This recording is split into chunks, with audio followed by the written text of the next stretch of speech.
Hello, guys, and welcome back to Between the Ropes TV. Now, as you know, it's a massive fight week. Today, we're going to be looking at Katie Taylor versus Karen Carabajal this weekend from Matchroom live on DAZN. Guys, let's get straight into the main event on this one because I'll be honest, I'm excited about it. You know, we're fans of Katie Taylor, as are most people. But for me, the question is, can she really be motivated for this fight? I'll come to you first, Ray. Obviously, in April, she had that historical event that maybe will never be matched. Obviously, I know we had Shields Marshall the other week, but that was pretty special to sell out MSG.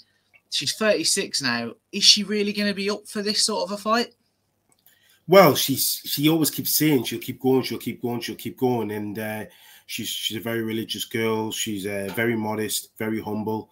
So I don't think she'll be distracted by anything. I don't think motivation will be an issue. It's a performance, because Mother Time will never be defeated. That's one opponent she'll never defeat, and the Serrano performance was like a last hurrah for me. I'm not too sure how many fights she's got left. So yeah, I don't think motivation will be the issue in this upcoming fight. No, I agree with what you're saying there, in fairness. I mean, yes, I'll come to you. Carabajal, she's coming into this 19-0, only the 2 stoppages, but she's only really a foot in Argentina. So is there a case, you look at her resume, I think the occasion might get to her a little bit because she's not going to be used to fighting in front of a sort of raucous away territory. She's only ever fought at home. How do you see this one playing out? I mean, I see Katie Taylor winning quite dominantly over a points decision. In terms of what you said about the occasion getting to Carabajal, I just feel as though that's also a factor. Yes, she's never fought outside her country. This is this is a ticket into big time boxing. If she's able to shock the odds, she becomes a star overnight. It's that rags to riches kind of story of girl from South America, etc. But I feel as though she's gonna come motivated. She's gonna try and come and stick it on Taylor and try and get a win. Obviously, she's the B side, but I feel as though it's just gonna be as long as Katie Taylor shows up to perform, she should win this fight quite comfortably on points. Yeah, no, to be fair, I think it'll be a point to win for Katie Taylor as well. I mean, Ray, you touched on it there briefly. Katie Taylor, as we've said now, she's 36. The skills are sort of on the decline a little bit. I think it's fair to say. But are you also picking her to come through this one? Yeah, I think from what she's got left, she'll still be too much for Carabajal. I think that her ferocity, her volume of punches, her aggressiveness, she's slowing down in terms of she's planting her feet more. She's leaving her feet when she's finished with her exchanges. 3-4 years ago, she was using her feet to dart out of range, but she's staying in the pocket a little bit too long, and she's getting caught. Carabajal's only got 2 stoppages, I believe, so I don't think she'll be able to hit hard enough to even get Katie's respect. I mean, anything can happen with those small gloves on, but I can't. It's very unlikely she's going to knock out Katie Taylor, who's got a chin like she's got the best chin in women's boxing, bar none, a proper chin. So I expect her to win, and there'll be another points decision for Katie Taylor, but one where it will leave us with more questions than answers. Yeah, no, I'm agreeing. I think we're all on the same page. It's a Taylor point win. Now, this is a good card. I think it's better than some recent Matchroom cards that we've actually ended up getting. Obviously, we all know what happened with Eubank Jr. Ben.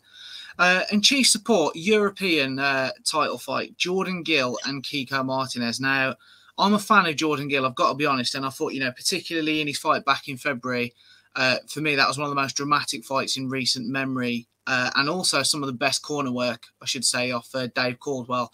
I thought he was absolutely fantastic, and what a pair they make. And, Gill, he's shown improvements for me consistently, just slightly just moving that bar up little by little. But he's 28 now, and yes, I'll come to you first.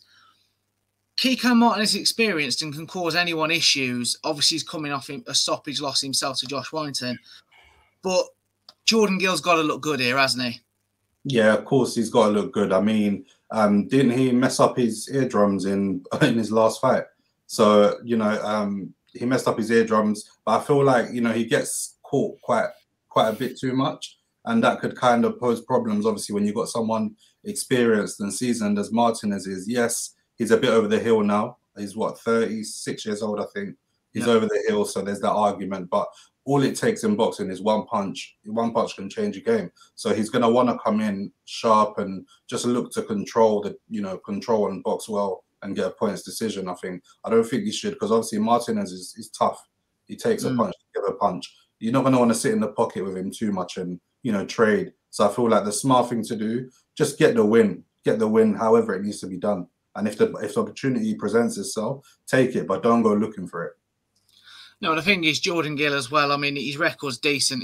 27 wins. Obviously, the one loss, and the one draw.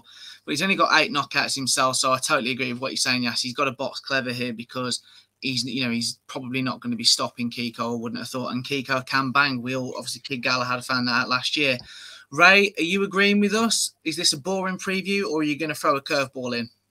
No, I think I am expecting Jordan Gill to win on points, but I don't think it'd be easy for him. I don't think he's in that caliber yet that can absolutely dominate somebody like Kiko Martinez. He always gets wheeled out, doesn't he? Bless him. Kiko Martinez to test our British featherweights, doesn't he? He's always like, we need a little test for this guy. Oh, I'll tell you what, we'll find Kiko Martinez. Hang on 2 seconds. Kiko, yeah. He's always, I feel for him a little bit in that respect, but I can't sum it up better than what Yaz said there. Kiko Martinez, that punch is never going to leave him. And to be fair, his timing's pretty bang on as well. Once he gets into that rhythm and he starts landing accurately, it's going to be very hard for someone like Jordan Gill to keep him off. He can't keep doing what he did in February against Guefi to every fighter that he faces. He's going to come against somebody that's going to take that power, and he's going to really fix up and get other ideas really sharp. But I've got a lot of confidence in his corner. I'm really a big believer of Dave Colwell. So I think he'll have enough in his arsenal to win on points, but it's going to be a real difficult win. And I think it's going to leave people thinking, was this... It's about timing. It's one of those fights that's about timing and matchmaking. And I think it's at the right time, but I don't think he wins this one easy. No, I agree. I've got Gill on points, but I think he's going to have to work for it. I mean, Ray, you just touched on there, obviously, we talk about Jordan Gill, and I've just said it myself, he's 28 now. We talk about him still as if he's a young up-and-coming fighter, and he's kind of in the age now where certainly in the next year he needs to... We'll see his level, won't we? Because age is becoming, he's in his peak years now. Do you think he can go to that next level and challenge for world honours, or do you think European sort of level fringe world is just going to be where Jordan Gill sits? Yeah, I think European fringe world level is about where his talent is for him. You got to remember, we think like that, the same that we do for Conor Benn, because he didn't have that extensive amateur career. So he's pretty much had a lot of learning fights. And he had that defeat, don't forget, when he got stopped by the Italian. He got absolutely obliterated down in Peterborough with body shots. That was a couple of years ago, and he's bounced back well since then, to be fair to him. But again, he's had a lot of good learning fights against some half-decent European opposition. So he's well educated in that respect. But when you look at the talent depth in the featherweight division, which is a really good division, I just don't think he's ready for the top dons of that division. No, I agree. And I'm a fan of his, so it's heartbreaking to admit. Yes, just quickly, can you sell me on Jordan Gill going to world level, or are you with us? I think I've actually got to agree on that. I just feel as though just about misses out on the world level. Gets still in good fights, entertaining fights, but I just don't see him being able to do enough to give the guys at the top problems like that, to be honest. No, absolutely. I do personally think, as Ray sort of just touched on there, he's a victim of being in such an electric division at the minute. If he was in some other divisions without mentioning them, for me, he's the sort of fighter that could end up winning a vacant title or something like that. But no, I'm with you. we'll move on because, to be honest, boys, we're getting close to some stuff I'm quite excited about. But before we get to it, Gary Cully's making his Matchroom debut. Now, he's got a good record on him, hasn't he? You know, extensive amateur career, 14-0, 8 KOs in the pro game. How excited are you guys? I mean, personally, for me, it was vital that Matchroom made some signings because it's well documented who they've lost. And there's not been so many coming in, but Gary Cully has. Ray, I'll come to you first. Talk to us a little bit about Gary Cully for those that may not know him. Yeah, Gary Cully, Irish lightweight coming through. He's exciting. He's exciting, and he's a good signing. It's got shades of Lewis Ritson with this signing. Where, you know, they picked him up. He's got his 14-0, and he's in the lightweight division in this country is pretty good. It's pretty good. There's a lot of good kids out there. So this really we're wanting this to be his coming out party. You know, so I'm expecting him against his opponent Balmady to put on a stellar performance.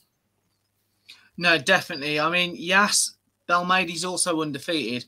Can you see him causing Gary Cully any issues, or are we going to see a coming out party to a much wider audience, if you like?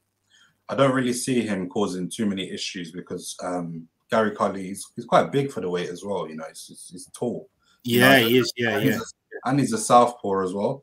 So I just feel like, you know, he'll just use his boxing skills and break him down and get a good stoppage win, to be honest. I feel like, you know, Balmady will try to come out and try to fight, but just we'll keep him at bay, break him down, and then he should get a stoppage win, to be honest. Quite excited for his future. No, I'm excited too. I mean, I'm worried here because I'm going Gary Cully by stoppage as well. We've all agreed on everything so far. Ray? Yeah, I'm going to have to go for a stoppage. I mean, again, what Yaz is saying about his height, I mean, I just think he's just a freak. I mean, how the guy that tall make that sort of weight, but I expect him on the form that he's shown with a win against Miguel Vasquez, and he fought Simeon, the Romanian, coming into that form, being on his platform. I'm expecting him to get a stoppage. No, I'm the same. I think it's going to get mixed up now. I think we're going to disagree on certain things. Next up, we've got another European title fight, rearranged from the other week. So in all seriousness, fair play to Matchroom and DAZN for getting the future of women's boxing, Ellie Scottney versus Mary Romero, back sorted. And the pair of you, wipe the smokes off your face. Because I got some serious disrespect the other week for the credit I'm giving Ellie Scottney. And it all still stands. We did give a good detailed breakdown of that fight. So I'm sure you've all seen it. If not, you can check it out. But all you all need to know is Ellie Scottney is the future of women's boxing. And it's a big step up for her, in fairness, against Mary Romero. But she's going to win. She's going to win in style. I am a big fan of hers, but I'm not on commission. Really? You never said. Well, you know, I like to be obvious about these things, right? Yeah, you're the chairman of the Ellie Scottney Club. Oh, you've seen nothing yet, mate. You know what we're coming to, and that's what I'm the chairman of. So, I mean, Ray, just being serious for just one moment on this. It really fair play to Matchroom, isn't it, for getting this fight still made for the European title and turned around so quickly? Yeah, they've got it back on. Look, it's back on. It's just been delayed. Essentially, it's a postponement. And Ellie Scottney, look, she has got a lot of skills. She has. Yeah,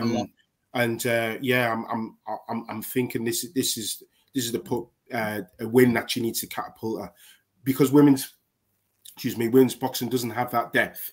If you get a classy win, like on Saturday night against an opponent, like who's only lost twice, but has been in with some good names herself, she can get that win on her record. It catapults her, and really, you know, where in the men's you're talking about, okay, maybe you need to face a gatekeeper, a former contender, and eliminate her before you're ready for a world title fight. Nah, a win like this, and why not get a world title fight? You know, you've seen people like Emily Bridges with far less experience and less quality opponents getting a world title and becoming a world champion. So why not Ellie Scottney? She's definitely got the skills, and I think she's just needs more belief in those skills because she can completely dominate fights with that ring IQ already. No, well, you know, I totally agree with you, mate. I mean, yes, are you joining the fan club of Ellie Scottney, or are you looking for a new channel to join? I'm joining the fan. I'm joining the fan club. Obviously, for Ellie Scottney and the other fighter, to be honest, they're both sitting in quite good positions as well. So a win for either fighter kind of puts them in like a good route to go fight for a title. I mean, I'm backing Scottney to get the win. I just feel as though, you know, being the home fighter and all that, she's going to want to perform on this show, and I back her to get the win via points. No, I'm going with a points win as well. Ray, you joining us on the points, or yeah, the points. I'm not. My one criticism of Scottney is I'm not too sure she's sitting down on her punches yet, but that'll come. Plenty of time for that. Oh, it's definitely going to come, Ray. Don't you worry about that. As we've just talked about, Katie Taylor, you know, potentially on the decline coming to the end. Don't you worry, because Ellie Scottney's there to take the baton in this relay of women's boxing. But now, boys, this is the exciting bit. For me, it's actually the main event of the show. I think there's been a bit of a mistake somewhere on the fight poster. Hang on, you can't be two chairmen of two different fan clubs here. I can and I will. This is our show. It's a fucking dictatorship tonight. That's what's happening. The Romford Bull is back. Johnny Fisher, Bosch, he's back. He's 6-0 with 5 stoppages. And we know all about him. You know, he's a massive ticket seller, massive social media presence now. I'll be honest, I love him, and I think he's great for boxing. He does need to show some serious improvements in what he's doing.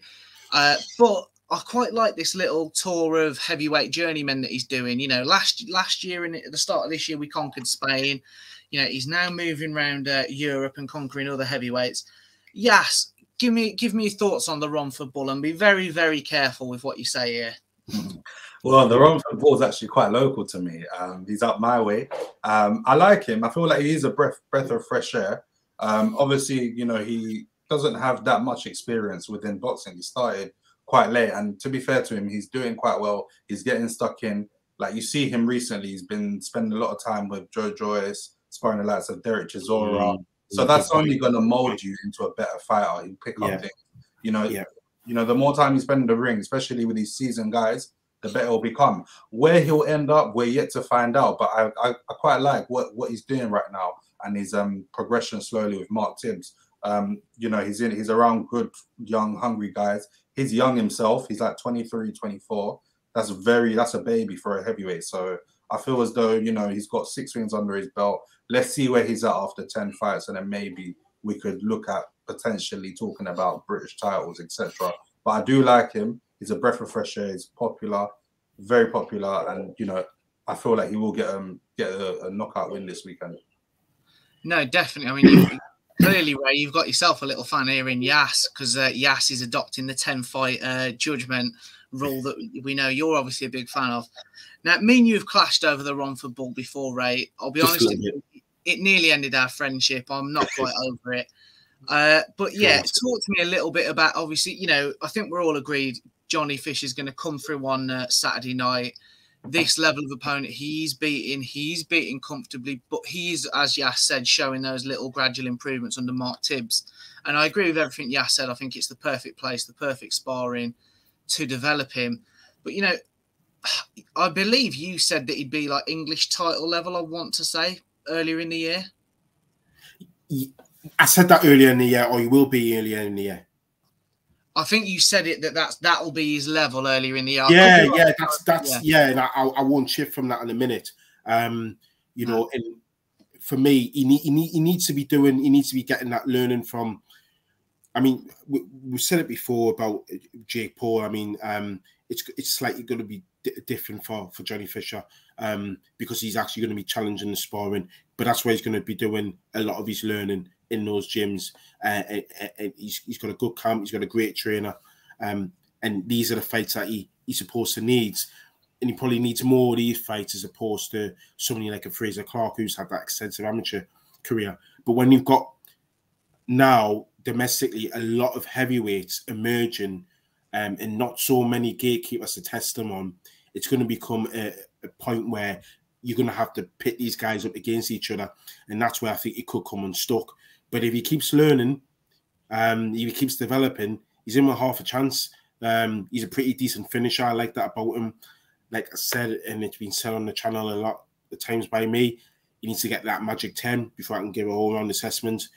But I just think in comparison to the other heavyweights that are coming through at the minute, his all-round game isn't near theirs at this moment in time. And that's what, so he's got a lot of catching up to do in that respect. But I like this fight for him. I expect him to win this fight comfortably. It's about not taking as much shots, getting the finish nice and early, showing what he's been learning in the gym if he can in that time span. Because he'll get a lot of criticism if he goes the distance. People won't see it, oh, he's practicing what he's learning. They want to see him get this job done early. So for me, that's what he needs to do. No, definitely. I mean, yeah, I'm not your friend again, to be fair, mate. But I think we'll pencil in once Johnny's hit that 10 fight. I think maybe actually we'll do just a sole video reviewing Johnny Fish's pro career so far at 10 fights, and then maybe we make it like a weekly video on the Romford Bull. I'd be up for hosting it. I'll be honest. I'll make sure that's in my diary. I think we should. We could do Mondays, cancel the lives, Johnny Fisher update. Fridays, Ellie Scott in the update. What a sandwich to the week that'd be. Let us know in the comments, actually, because I think the people are going to want to see it, mate. I really do. We'll move on because that's not all. As I said, this is a good card. We've also got John Hedges back, Thomas Whitaker Hart, and then we've got a favourite from us on this channel. Obviously, we had him on very recently, Jordan Reynolds. Ray, just in case people didn't catch that interview, Jordan Reynolds, and don't know his background. If you don't, guys, it's in our interviews playlist. Check that out because for me, it's one of the best interviews that we've done, and I wasn't a part of it, in fairness. The lads did it. But just give us a bit of background on Jordan Reynolds, Ray. Yeah, Jordan Reynolds, he was a terrific amateur, former Team GB boxer. He achieved a lot in the amateurs when he boxed for West Ham. He turned over as a pro, and it's just about finding his feet and he's getting his career on. His opponent's not named yet, but he's going to make a lot of noise in the middleweight division. He's got a bright future. He's a come forward fighter. He throws a lot of punches. He can also box as well if he needs to. If he needs to negate his opponent, make it a little bit boring, get on the end of that jab, he can do that as well. But he's an exciting fighter. He's got a massive following from Luton. And yeah, he's definitely a character. He's a good lad as well. No, 100%. Definitely want to check out, guys, if you haven't already. Guys, we'll wrap it up there. Let us know in the comment section what you guys think. What are your predictions? Also, let us know if you want the weekly feature on the Romford Bull, because we want to give you what you want, and I think that's what people need. Join us on the next one.